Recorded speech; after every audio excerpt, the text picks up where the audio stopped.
All right, good evening. Time is now 7 o'clock, so I will call the meeting to order. If you could please stand for the Pledge of Allegiance, led by Ms. Pollier. United States of America, and to the republic for which it stands, one nation, under God, indivisible, with liberty and justice for all. Okay, thank you very much. Clerk, please call the roll. Greenberg is absent. Hicks is absent. Mako. Here. Pollier. Yes, here. Shapaka. Here. Suriano. Here. Tamarkin. Here. Okay, any additions or corrections to the agenda? Okay, seeing none. Approval of minutes. Do I have a motion to approve the minutes from the September 25th, 2024 meeting? So moved. I have a motion by Ms. Pollier. Do I have a second? Second, Shapaka? Second by Mr. Shapaka. Any discussion? Seeing none, clerk, please call the roll. Pollier. Yes. Shapaka. Yes. Mako. Yes. Suriano. Yes. Tamarkin. Yes. Motion passes. Next item on the agenda is going to be the swearing in of applicants and speakers. Now recognize our Assistant City Attorney. Thank you, Mr. Chair. We are now at the public hearing portion of the meeting. The public hearing will operate as follows. Administrative staff will make a presentation or comment on the application. The applicant or their representative may then make a presentation or comment on the application. The applicant has 10 minutes to present. An additional time may be requested. Permission is at the discretion of the chair. Public comment will then be open for 3 minutes allowed per speaker. Additional time may be requested. Permission is at the discretion of the chair. Speakers must complete a speaker slip and come to the podium and state their name and address. The applicant will then be given 10 minutes to comment. Additional time may be requested. Permission is at the discretion of the chair. If there is more than one application pending for a particular address, the presentation on each application may be consolidated and presented as one. At this time, will persons wishing to present testimony this evening please rise and raise your right hand to be sworn in. Do you solemnly swear that the testimony you are about to provide will be the truth, the whole truth, and nothing but the truth? If so, state I do. I do. Thank you. Okay, thank you, Mr. Roth. We'll now move on to our applications of public comment. We have one agenda item tonight, and I will read it into the record. We have case CC-0002-2024 to recommend approval to council amendments to Part 11 of the zoning code, chapters 1101, 1103, 1105, 1107, 1109, 1111, 1113, 1117, 1121, and 1123 of the codified ordinances of the city of Gahanna. I will now recognize Mr. Blackford for a presentation. Thank you very much, Mr. Chair. Tonight we have one agenda item for you. It is changes to our newly adopted zoning code. You all might recall that during the zoning code rewrite process, staff had talked about adoption is not the end of the journey, but it's just a next step, and our next step after adoption was going to be auditing the code as staff. We answer phone calls and get inquiries, and we have applications. We track the code in areas that need revising, and we've done that. Staff, I think we would sort of categorize these generally as minor in nature. They generally fall into one of two categories.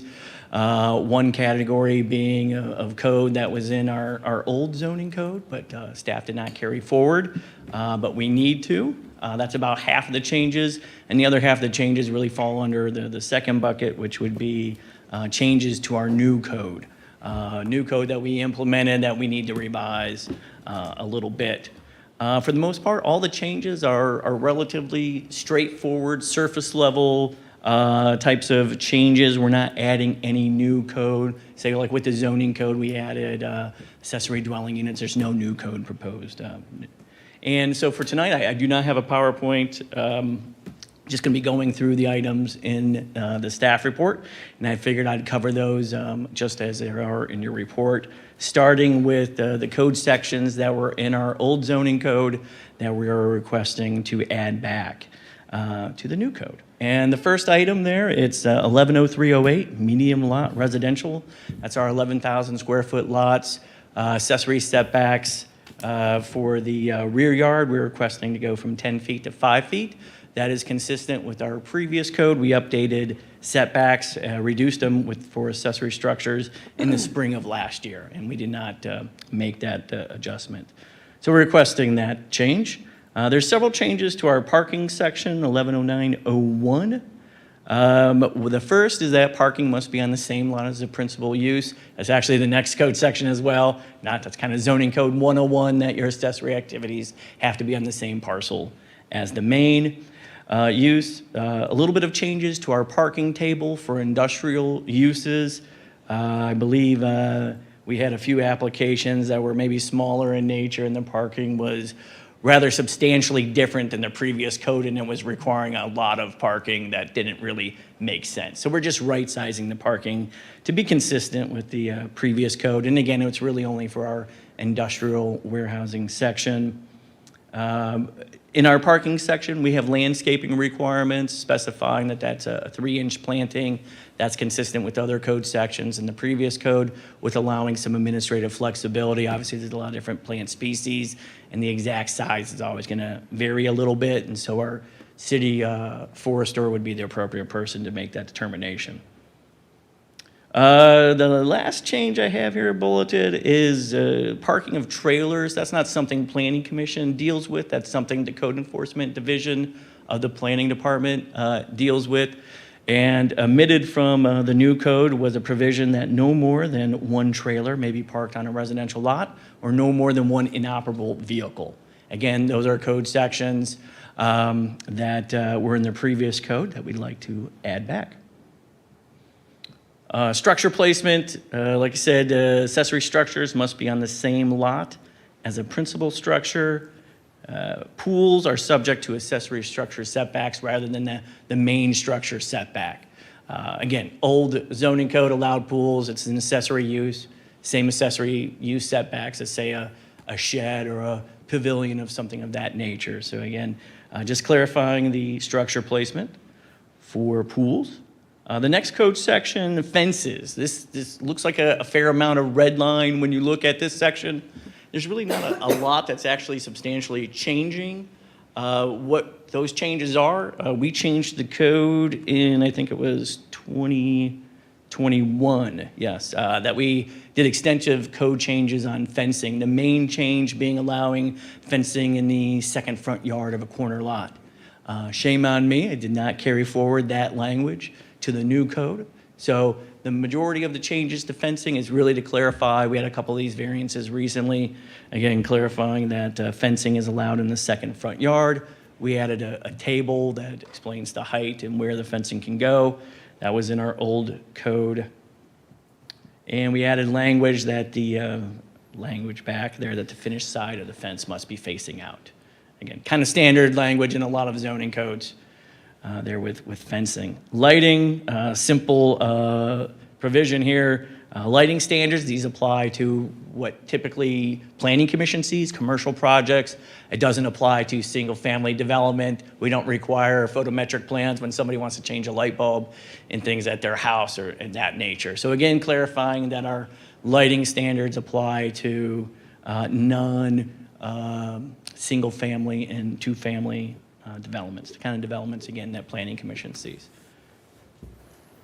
Signage, couple of changes for signage. One is to not require a permit for temporary signs for properties that are zone conservation. So that would be like the golf course, or our zone restricted institutional. That would be where typically religious institutions and government buildings are located. The previous zoning code, we have standards in place for time and size and frequency, but permitting was never required. So we're, again, just changing that back to no permit required. Standards still apply, same as the previous zoning code. The other change, this is one of our more substantial changes, but this is a change back to the previous code. Again, this was spring of last year where we added some provisions there for some signage for tenants within a multi-tenant facility when there isn't an overall governing master sign plan. So that's an important change that allows these small tenants, when they move in, they move into Stone Ridge Plaza or something of that nature, allows them to quickly get their signage, not have to wait on a tenant or, the landlord. Floodplain. We're a lot more knowledgeable about floodplain today in 2024 than we were when we were rewriting the code in that. Because of that, Maddie found a number of provisions that were in our previous zoning code that needed to be carried forward into our current zoning code. A lot of things related to floodplain is pretty much coming out of FEMA and their regulations, so we really need to be consistent with those guidelines. And so we're adding those provisions back. Those are not new. Those are not something that Planning Commission, thankfully, knock on wood, sees with those variances for floodplain. And that actually ties into our very last change related to old zoning code. Variance language was in 4 different places in our old zoning code. It was in the variance section, it was in fences, it was in signage, and it was in floodplain. The floodplain language was very different for variances. Planning Commission, my 10 years, never had a floodplain zoning variance. And that's, so hopefully you don't see one in the future, but that's a very specific variance language. And that's coming pretty much straight from like FEMA and what their regulations are. So again, we're just bringing that back into the zoning code. And with that, I know that was a very quick rundown of several code changes. Those are the code changes that would fall under the umbrella of that was in our previous zoning code prior to 2024 that we need to carry forward into today's code. The next set of changes are really revisions to the newly adopted zoning code. A through lot, changing the definition of a through lot. You all may recall it was last month we had a variance for a fence on along Johnstown Road. The lot actually accessed off of a residential subdivision. Their rear yard faces Johnstown Road. There's no access from Johnstown Road. We also have that situation on Stigler Road where there's some residential subdivisions where lots back up to a main road, but that main road doesn't provide access. It's clarifying that those are called through lots. That through lots, that second front yard is a rear yard. That allows them to actually have a fence and have a pool and things of that nature. So that's a change there. Quite honestly, I'm not sure how that stuff got permitted decades ago because that language was not in our previous code and it really needs to be there. The use table, there's a few changes to uses. They're actually fairly minor, I would say. Almost all of them, except for one, only applies to the IM zoning designation. IM is our Innovation and Manufacturing zoning designation. It replaces the OCT, Office, Commerce, and Technology zoning designation. And essentially pretty much all uses except for residential or quasi-residential uses like senior living facilities were allowed in that area. And so what we're doing is proposing is adding back those uses. So like animal care facilities is a use, that's a kennel and a vet. Family care, that's daycare type of activities. General personal services, we actually had a conditional use last month. That was for the salon in the self-storage facility. They came through off of like Blatt Boulevard and that. Previously, that was an allowed use. So again, we would just be going back to the old zoning code and allowing some of those uses. Art, science, cultural, that particular use category allows museums and libraries. So that should give you some idea of the uses. Again, these are all uses that were allowed in the previous zoning code. There's one other change to uses, and that's the very last use listed in the use table, and that's for solar panels. And this was a request with some language coming from our city council office. So they requested that it be allowed essentially in all zoning categories, and it be allowed in the rear and the side yard, and be allowed up to 10 feet. So that was requested from our city council's office. Moving on to design standards. Really, these are fairly minor, I think, for the most part. There are maybe a couple of design standards that really maybe are appropriate in other communities, but not Gahanna. One of them might be we're deleting the minimum canopy height. That's a level of detail that we really don't have a desire as a community to regulate that level of detail, so we would delete that requirement. We'd also delete the provision for multifamily buildings to have at least 25% of the front facade being a glazed surface. I think that language was really intended for office and commercial buildings, not multifamily. There's already exemptions in the code for industrial types of buildings. Let's see, what do I got here? The other change, I would say that's more substantial, this is one of the more substantial changes in staff's opinion, would be to allow metal as a primary building material. Metal was allowed in most zonings under the previous code. We had some feedback from surveys and that where metal wasn't really a desired material. However, since the code was adopted, I think we've had a few variances where metal was the primary material and they really didn't garner any type of discussion or concern. And if that's fine, that's appropriate. If that's not a material that really is we want to prohibit, then we shouldn't have it on our prohibited use list, our prohibited material list, or limited, I think it was limited. Sorry, it was a limited in the percentage, I think, right, for the metal. So again, if we're going to grant variances because that's a design aesthetic that we feel comfortable with, and that should be our standard in the code. So staff, we would recommend that metal be an allowed material. Let's see. Where am I at? More variance language changes. A lot of red lines on this section. This probably is the most substantial. It's a little bit more intimidating than what it looks. So our new zoning code had language about non-dimensional and dimensional variances. It talked about those, but then it actually didn't differentiate between them. And so if we're not going to differentiate between them, we're going to have the same approval criteria. We combined those two types of variances because it was just confusing to have them listed out separately, but really not have anything differentiate between them. And we also are requesting to add two variance approval language. So we did a lot of research at other variance code language in other communities. Staff, we felt like something was lacking, and we kind of did a little bit of a research and audit of other codes, and there's two provisions that we would like added that seem to be fairly common in zoning codes, and also just, I think, two elements that go through our heads when we're evaluating variances, and those are, is this the minimum necessary? So if the zoning code, let's say, requires a 10-foot setback, you really need 7 feet because that's where you're placing your structure. You should be asking for 7 feet and not say 5 feet. So what is the minimum necessary to accomplish what you want to ask?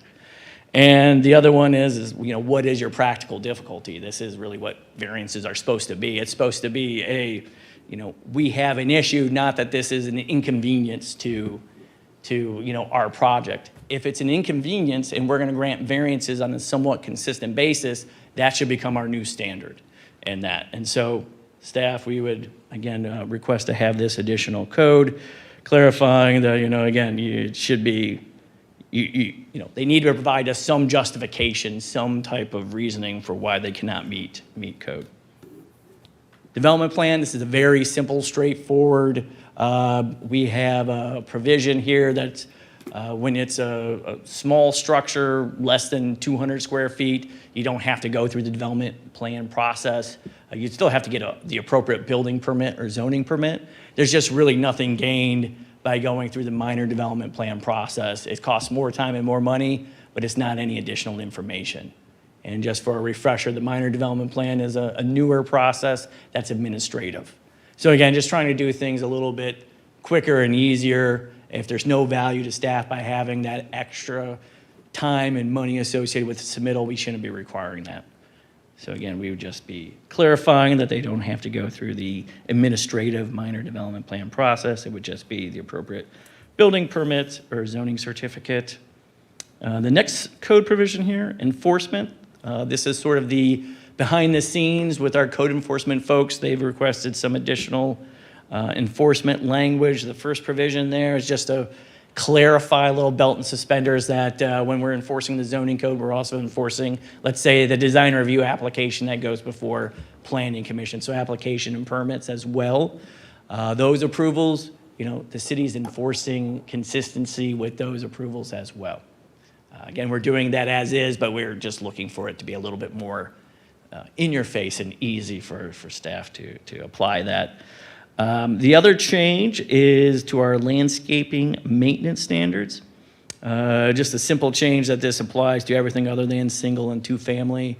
Very similar to the lighting change. I believe the language in the code says commercial now, just to make it a little bit more clear to everyone that this applies to, commercial, industrial, restricted institutional. Again, everything that would typically fall under planning commission review, not duplexes and single-family development.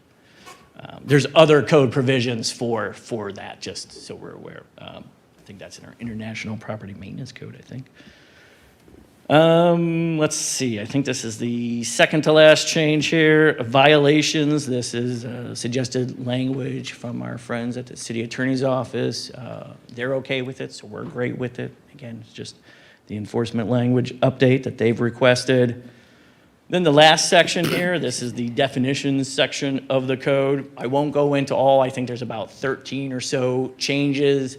There's nothing I would say is substantial. I think about half of those changes is just clarifying that when we provide illustrative examples of uses or sizes, that those are typical. It's not a definitive, it's not a black and white type of thing. Again, it's illustrative in nature.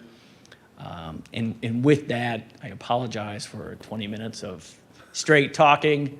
Happy to answer any questions that you all may have and clarify anything that I wasn't clear on. Thank you. Okay, thank you, Mr. Blackford. We'll now open public comment. If anyone from the public would like to comment, you may now step forward and you'll be allotted 3 minutes to speak. I have one speaker slip. Jay Bonham, like to come up, state your name and address.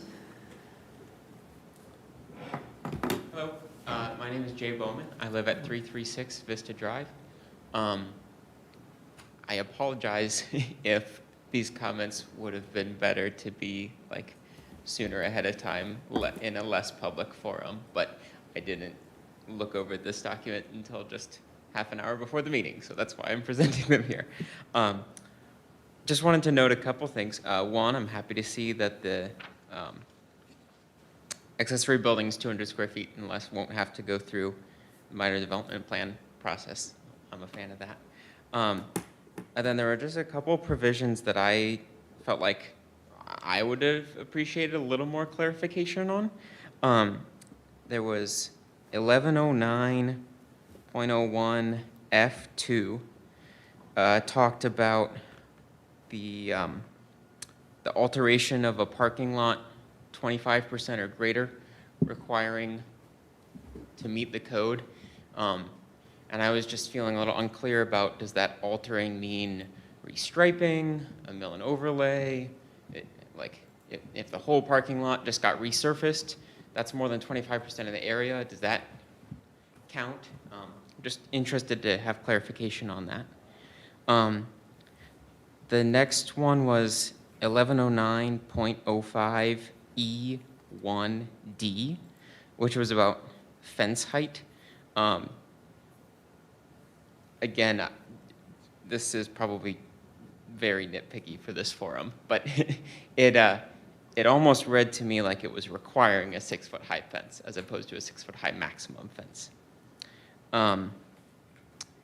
The next one was section 1111.06 E1, which was about signage sizes. It was interesting to me that the length or width was specified as a percentage of the frontage, whereas the height was specified as a definitive measurement. I just wanted to note that that was interesting to me. And then the last pair was 1117.02 D4 G and H, which was about the variances and the conditions that are considered for whether or not a variance is accepted. And for G, the language there just didn't quite seem to fit with the rest of the list in terms of the verbiage, the format of how it gets applied. And then for H, I just felt like I had a little bit of trouble following the intent of the statement. I wondered if maybe the sentence might be missing the word not, but again, I was having trouble following it exactly, so I'm not certain.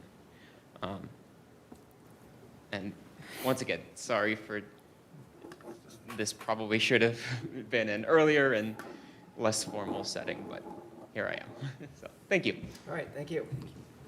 I don't know if the administration would like to rebut or comment on, I think the vast majority, we really couldn't. We'd have to sit down, evaluate, and that. I mean, we've been taking notes. I think we could do that. Obviously, we want the language to be as clear as possible.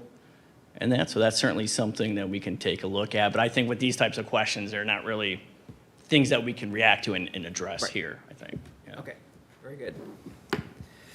Okay, with that, I'm going to close public comment and open questions from the commission. Starting right left, Mr. Szpaka. Really don't have anything, Mr. Chair. Okay, thank you, Mr. Szpaka. Ms. Pollier? I am in agreement. I respect the work that you all have, that the administration has done in all the research, and appreciate it. And I don't have any questions either. Okay, thank you, Ms. Pollier. Mr. Seriano? I have no questions. Actually, I have one comment, and I know this has come up on a few things relative to zoning code. It has to do with table 17, parking space and aisle dimensions. So my day job, I'm an architect, and typically we see a lot of, we deal with a lot of parking dimensions, structured parking, surface parking. Our typical or minimum parking space dimensions are 9 by 19, which is 19 is kind of an odd dimension relative to parking bays, and typically we see a 9 by 18 with a 24-foot drive aisle, and there are lots of variables in there. I'm just curious from the city if there's a rationale there, or if that's come up in conversation before. I would say that there wasn't anything that our minimum size is reduced from the previous code, but obviously it's something that, whether it's to drive aisle width, parking space width, the number of parking spaces, obviously parking is something we deal with, Planning Commission deals with a lot. Right. I know we reduced it. I think that was consciously done because of the number of variances. I believe that was done by the consultant, a couple of years ago. And so, staff, we don't have any, we're not married to that language. And so if there's some best and better language, that's obviously something that, now would be a great time and something that we could look at. Because obviously the thing with parking is that those are, if they wanted to go more than, let's say, 9 by 18, and they want to do 10 by 20, they can. Yeah. So they could always do something larger if they like. Got it. Understood. Thank you.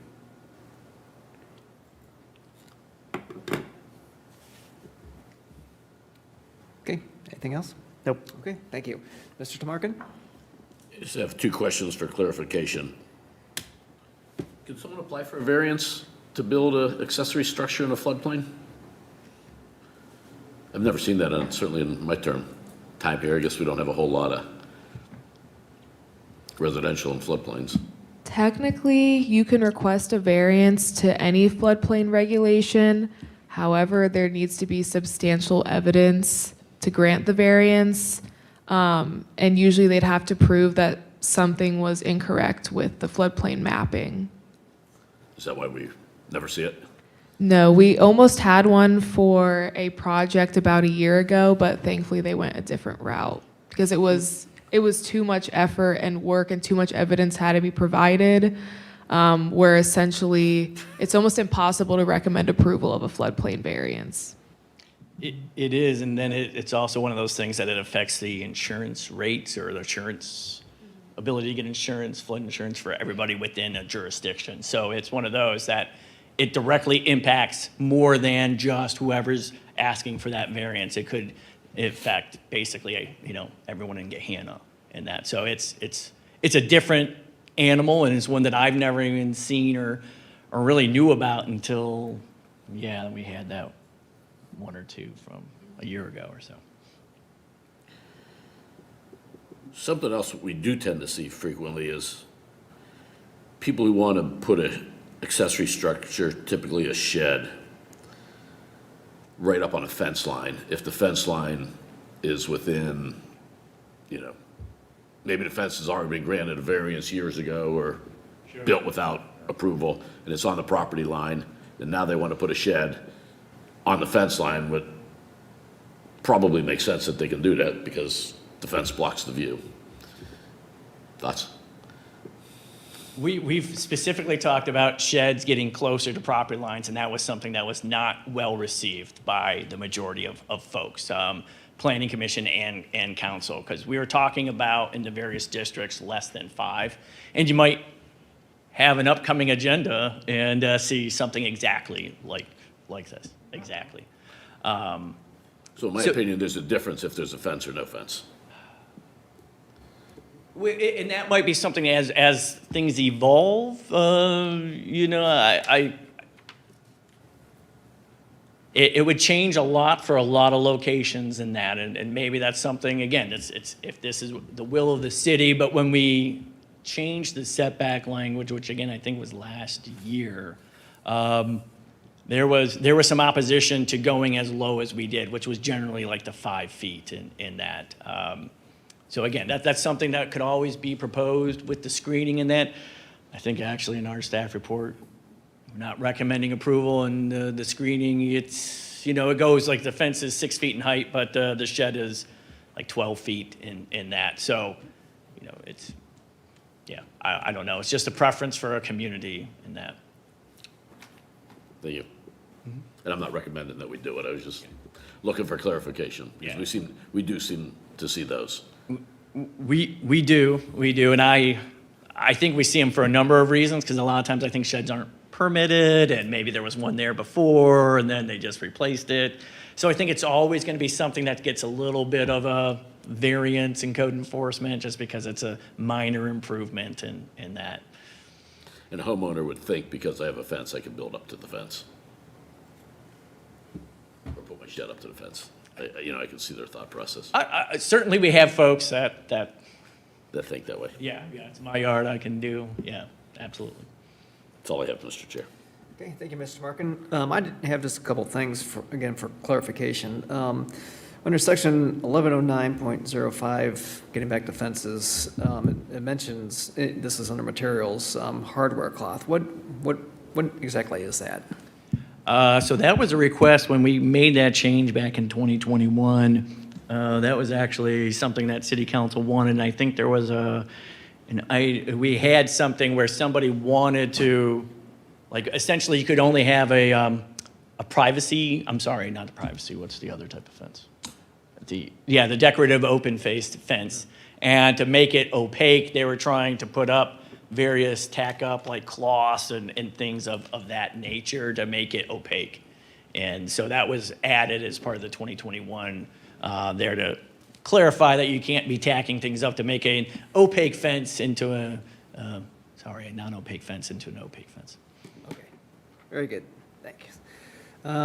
Next question under 1111.06, master plan and wall signs. This is going to be just for areas that do not have a master sign plan, correct? Correct. And I used a very poor example in my saying Stone Ridge, because Stone Ridge does have one. But there are multi-tenant plazas where they don't have a master sign plan. Without the language, they would rely on the landlord to go through the process of coming in, working with staff, and then going to planning commission. So obviously that takes a couple of months. So the individual tenant, they have some window, and I think it's 50%. It's that language that we're carrying forward. So yes, exactly. It's for those folks to allow them some signage just for those. Okay, and the regulations are going to be similar to what's existing now? Would that be correct? It was, the language is, should be word for word, I think, was as far as what was in the previous code. And what we adopted in that code language was similar, but a little bit more restrictive than what we were finding in all the master sign plans. So master sign plan might allow for, we were just talking about, somebody mentioned like the frontage and it being like 80% of the width, and like I think we're saying 50% of the width in that. So allowing something, but maybe not quite as much as what a master sign plan would allow. Okay, very good, thank you. And then next is kind of a legal question under 1121.06. What exactly is an unclassified misdemeanor? I bond my LSAT, so.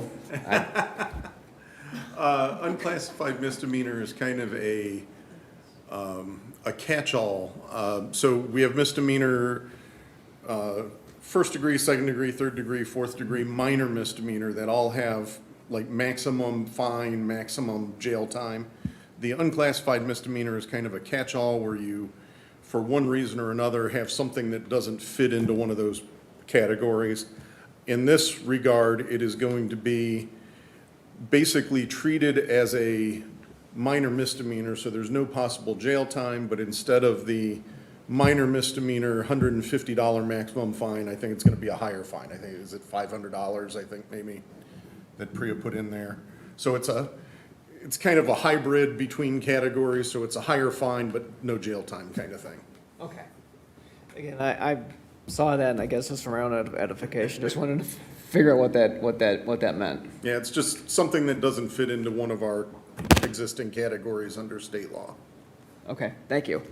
And then, last question for the administration, just, again, so it's clear in my head. So this is going to be a recommendation to council to adopt these changes into the code? Correct, yes, sir. Okay, thank you. All right, I'll go one more time. Any further questions? No, thanks, Mr. Chair. Okay, seeing none, do we have a motion to approve item CC-0002-2024? Mr. Chair, I do make a motion for approval approval by Planning Commission to recommend to council of CC-0002-2024. I have a motion by Mr. Tamarkin. Do I have a second? Second. Second by Ms. Pollier. Any discussion? Ms. Paca? Ms. Pollier? Ms. Serrano? Mr. Tamarkin? No, I'll just say, I think, nice job by the city, a lot of work. I can't imagine, the effort that goes into the language and the adjustments to these kind of documents. And we review it for 30 minutes, but I'm sure lots and lots and lots of time and effort goes into this. Okay, thank you. And I'll just second those comments. Again, in my day job, I deal with this all the time, so I definitely appreciate the effort by staff. So thank you very much. Okay, with that, clerk, please call the roll. Tamarkin, Yes. Pollyea, Yes. Mako, Yes. Shapaka, Yes. Suriano. Yes. Motion passes. Thank you All very right. much. Thank you. Okay, any unfinished business? Any new business? Official reports, Assistant City Attorney, Nothing to report at this time. Director of Planning. Our next meeting, I think, is November 9th, 6th. Just making sure she was, wait. Yes. And I believe we have 3 items on there, 3 variances, I think. Yeah, and one of those will be a shed right next to a couple of fences, I believe. So yeah, that's what we have upcoming. Thank you. Council Liaison. It's budget season right now, so I mean, that's pretty much October, November, that's the main topic that's ongoing. Planning, we have our budget meeting next month in that with council, so. Hi, council, thanks. See you soon. Okay, thank you. I do not see Madam Mayor, so I have no official reports at this time. Any correspondence and actions? No, sir. Okay, poll members or comments, Mr. Shapaka. I'd like to thank our one participant tonight. It's not an easy read. It seemed like you really put some thought into it. Thank you very much for your attendance. And then I just want to reiterate we are moving to the first and third Wednesday for November. So that's when you brought up November the 6th. It's right around the corner. Just a little heads up. Thank you, Mr. Chair. Okay, thank you. Ms. Polly? Nothing for me, thank you. Mr. Siriano? None for me. Thank you. Mr. Markin? Nothing for me. And I have nothing. So with that, do I have a motion to adjourn? So moved.